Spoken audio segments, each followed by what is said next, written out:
Hold up. Good morning, everyone.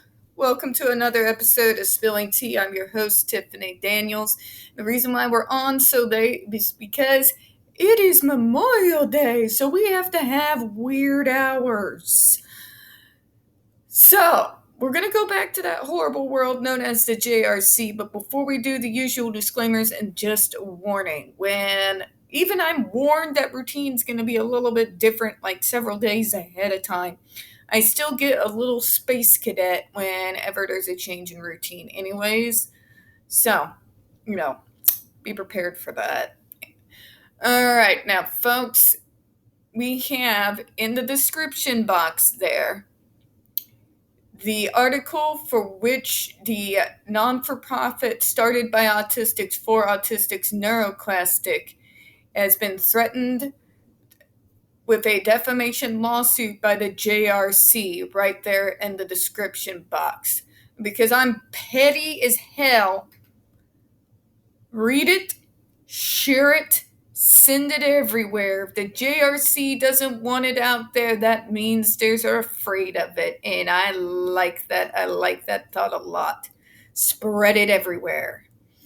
We also have, due to that threat down at the bottom of the description box, the link to their GoFundMe because we are crowdfunding, folks, just in case the JRC decides suddenly they have the balls to follow through with their threat. We also have the other pertinent links to the Stop the Shocks campaign, including Autistic Hoya's massive archive on the subject, the templates, and the ever-present, self-explanatory, Change.org Shut the Judge Rotenberg Center Down petition. When we talk about the JRC, folks, you're going to hear vivid descriptions of and catch clips of surveillance footage of people with disabilities being tortured and abused. If you got young children present, please use your headphones. It's still morning, and yes, I am a space cadet, as previously said, so if I stumble over my words, apologies in advance, all of that, alright?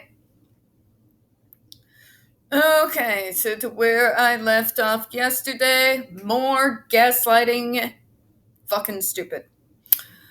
The June report states that JRC staff members do not operate the automatic negative reinforcement devices. No, it didn't. This is not true. The JRC staff activate the automatic negative reinforcement device and deactivate it with a remote control device. This is also a off switch. Nowhere in the June report does it say that, JRC. What crack are you smoking? Are we just gonna, make up things that the June report says now? Is that what we're doing?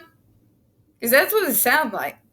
Nowhere in that fucking report, and I've got a very good long-term memory, nowhere in that report does it say that shit. But okay, Karen. The June report states that the FDA regulations prohibit the use of these devices. It actually does. There are regulations that are supposed to narrow down what it's supposed to be able to be used for. There's also rules in regards to New York students, even during, this time period. I remember JRC. Fuck me. This is not true. JRC staff activate the automatic reinforcement. Sorry, moving past that. The June... Not true. CJRC letter to Commissioner Mills, 6/15/06, which explains that the GED is exempt from FDA registration. Oh, really? So remember, folks, way back when we were going over that whole panel, and it mentions the fact that the JRC failed to register the GED 3A and 4A with the FDA. Now the JRC is going to out and out fucking lie to your face and say that it is exempt from FDA registration. Duh. No, it isn't. FDAs approve or disapprove of a medical device. If you do not register it with them, that is against federal law. And the fact that they are still not called on that fact and called into account to this fucking day blows my mind. Everybody else has to register a new medical device with the FDA. But apparently, JRC is special. And they just don't have to obey the rules and the laws that everybody else does. Kind of sounds a little like AH, doesn't it? Just, wow. Wow. The June report describes the helmet used by JRC as having thick padding and narrow facial grid that reduce sensory stimuli to ears and eyes. That's what a helmet does. Seriously?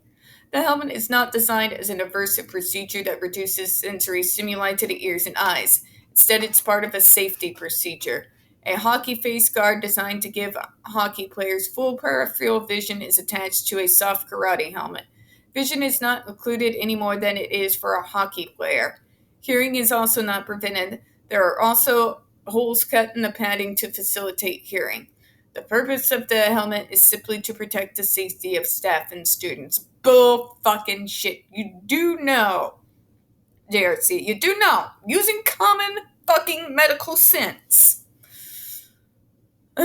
You do know, using common medical sense, that if you put that fucking helmet on and turn it on and then put that person on their stomach, strap them to a 4-point board and shock them over 31 times, that you run the possibility of them dying of asphyxiation, right? Considering that's how one of your students fucking died already, you would think that would be common knowledge. They didn't even shock that student. That was back in the fucking 80s. They didn't even shock that student, but they pinned them face down, put that fucking helmet on them, and sure enough, they died of asphyxiation.